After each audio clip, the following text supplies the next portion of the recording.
Hello friends, my name is Ashley. If you are new, today we are going to be reviewing the new Urban Decay Ultraviolet palette. I'm so super excited for today's video. I picked this up and I just got it in the mail, and I'm wearing purple because this is a purple palette. It also has some neutrals in it. We have 12 shadows. It's $49. It's the typical standard, Urban Decay packaging, as well as you can see here. It looks like this. Really beautiful detailing here. It reminds me of the Urban Decay Naked Honey palette. If you haven't seen that, it's really textured. It's got a lot of beautiful colors in it. As you can see, stunning here. So we're going to be doing two looks today. I'm going to be doing a neutral look on this eye and the colorful look on this eye. So if you're excited for today's video, you can give it a thumbs up while you're watching if you do like it. Subscribe if you are not already, and let's get started.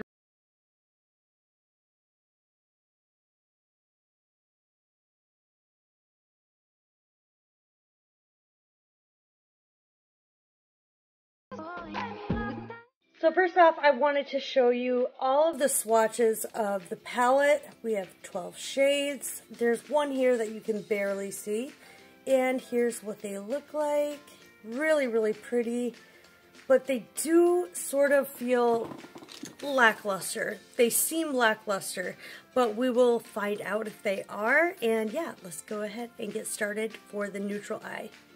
Oh, I also forgot to mention that this comes with a dual-ended brush, a pencil side, as well as a fluffy brush. I'm going to be using this today in the tutorials. So yeah, I forgot to mention that, but this is included as well. So I realized I forgot to show you the inside. Here's what it looks like. All 12 shades. You can see here a little bit better. Beautiful. I'm really drawn to this shade right here. So we're definitely going to be using that, but let's focus here on this row. First off, with the fluffy side of this brush, I'm dipping into Mind Slip. Really kind of pigmented. Definitely a lot of kick up. I'm going to tap off the brush and go into the crease with this.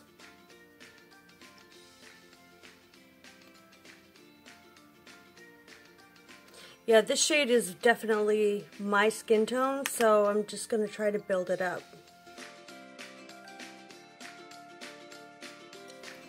I'm going to take it a little higher on the brow bone.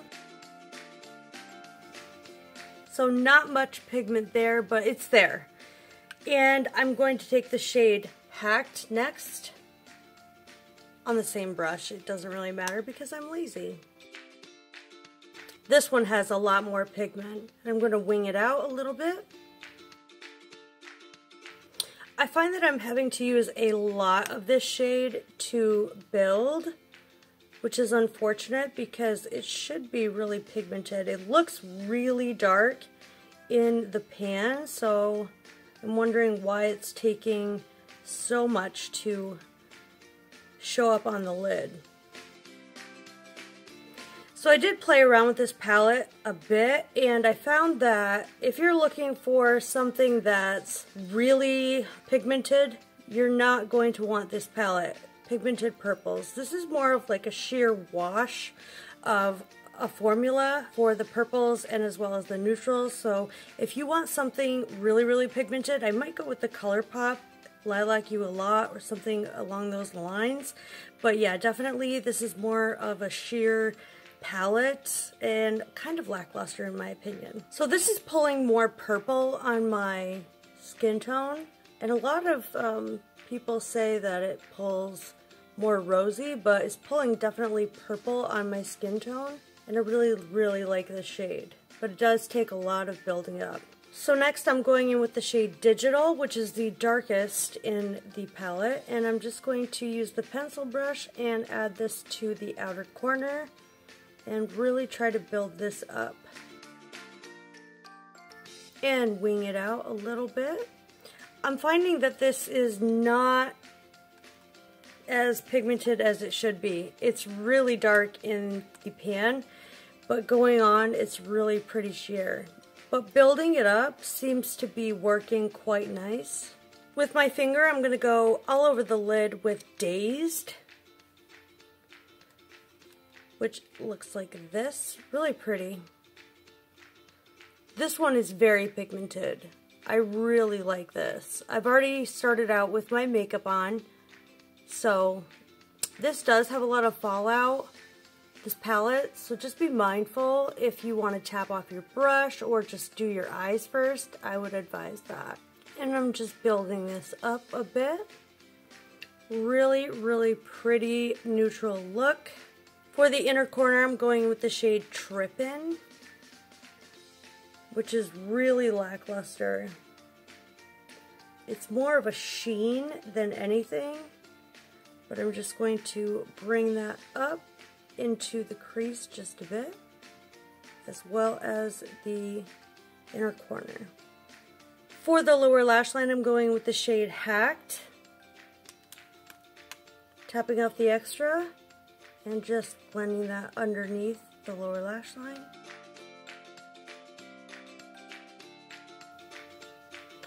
So overall, this neutral eye is really, really pretty. I think it's very daytime appropriate. If you don't want to go in with that dark shade, you definitely don't have to, but I really like this. I'm going to throw on some mascara and a lash, and I will be right back. So here's the neutral eye using the Urban Decay Ultraviolet. I really like the way that it looked. I decided to go in with some setting spray, and it really helped out that shade. I decided to go in with some setting spray for this inner corner shade, and it really seemed to help it out a lot. It really popped, and I think setting spray will really, really do a world of difference with these shimmers. And for the waterline, I'm going with the Maybelline Tattoo Studio Gel Pencil Liner in Amethyst. It's just a nice purple shade. As you can see, it'll really complement this look. And I'm going to be using this in both tutorials. And here is the final look now with the gel pencil in the waterline. I think it's really, really pretty. For a second look, I'm starting out with the shade Hacked again. Just putting this in the crease.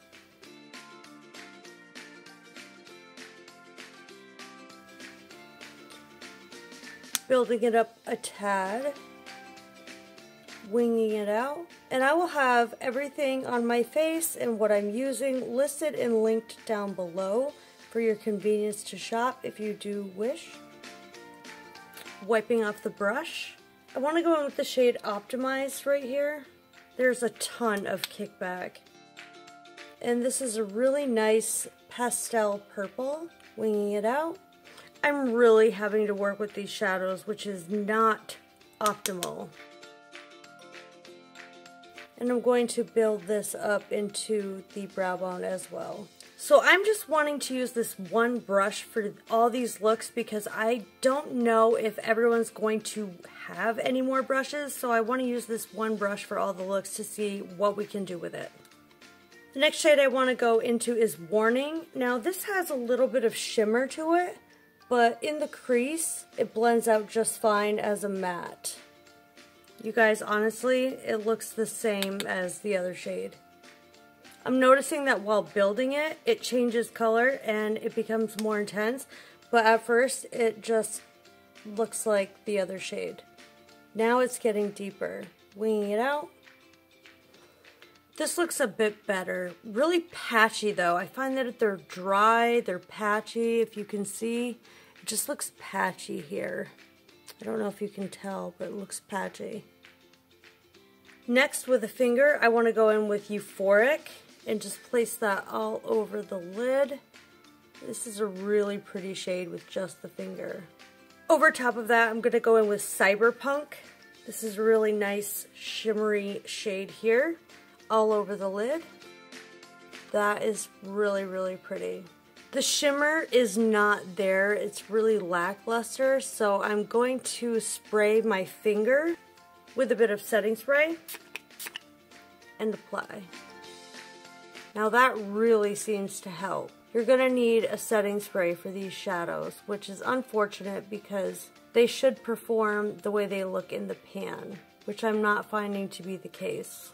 Again, on the outer corner, I'm going to be taking the shade Digital and just placing that in the outer corner. Honestly, guys, this is so lackluster.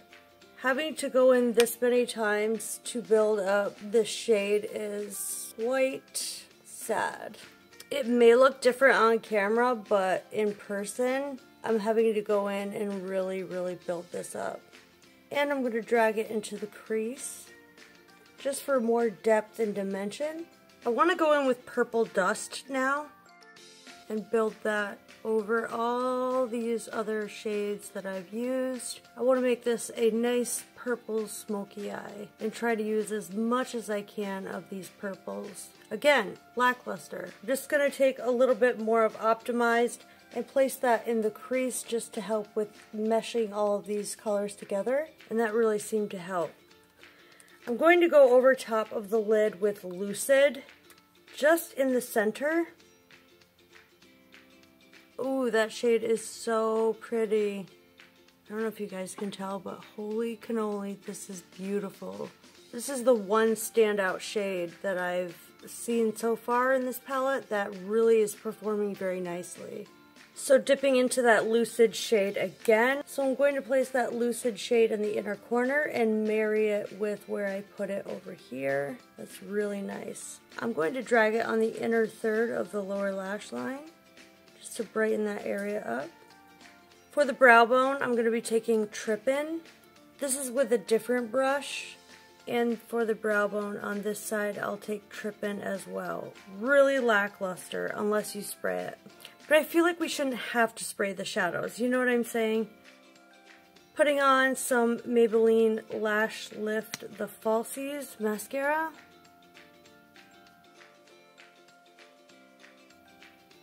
And now I'm going to go put a lash on, and then we'll do the lower lash line. For the lower lash line, I'm going to start out with Warning on the pencil side of this brush. And then I'm going to be going with Cyberpunk. And I'm going to bring this down a bit lower to really smoke it out. Then I'm going to be taking Digital and placing that on the outer third of the lower lash line. And I've already placed Amethyst in my waterline. And now I'm just going to go put on some mascara on the lower lash line, and the looks will be complete, and I will get into my final thoughts. So here's the final second look that I've created using this palette.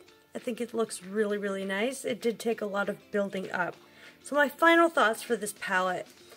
It is underwhelming, to say the least. I had to build up a ton of colors. It's just, this is more for a beginner, I would say, or if you're just looking for a wash of color, and I just don't think that it's worth the money. I would definitely go with ColourPop Lilac You a Lot, or It's My Pleasure palette if you're really looking for those punchy purples. In fact, I have a palette to compare this with. Here is the Rimmel Electric Violet palette. This looks a lot like this Urban Decay Ultraviolet. I mean, they almost have the same name. And so I think if you want to go for something, these shades are really nice. And they're very pigmented. I mean, let's see a swatch. So these shades from the Rimmel palette are more pigmented than the Urban Decay. And it has a black, which is a really pigmented matte black. And I think that the Naked could have used more mattes, more matte purples, a matte black, or something like that that was really punchy, that would look like this. So in my opinion, I don't think it's worth it if you're looking for the ultra vibrant purples. I think that if you're a beginner and you just want washes of color, pastels, then if you're really going to use this on a daily basis, then yes, I do think it's worth it if you want to go ahead and pick it up. If you don't have any other Urban Decay palettes then and you want to go with this purple one, definitely pick it up, give it a try. You can always return it to Sephora. In my opinion, I would go with the Rimmel palette. Just give the Rimmel palette a try before buying the Urban Decay. I think the Rimmel palette has a lot of potential. It has a lot of the same shades, the same texture, the same feel, and they're more pigmented and punchy than this Urban Decay. So I hope you found this helpful. here are the final looks I created. I hope you will consider subscribing and follow me over on Instagram. I love you guys. Thank you so much for watching, and I will see you in my next video. Bye.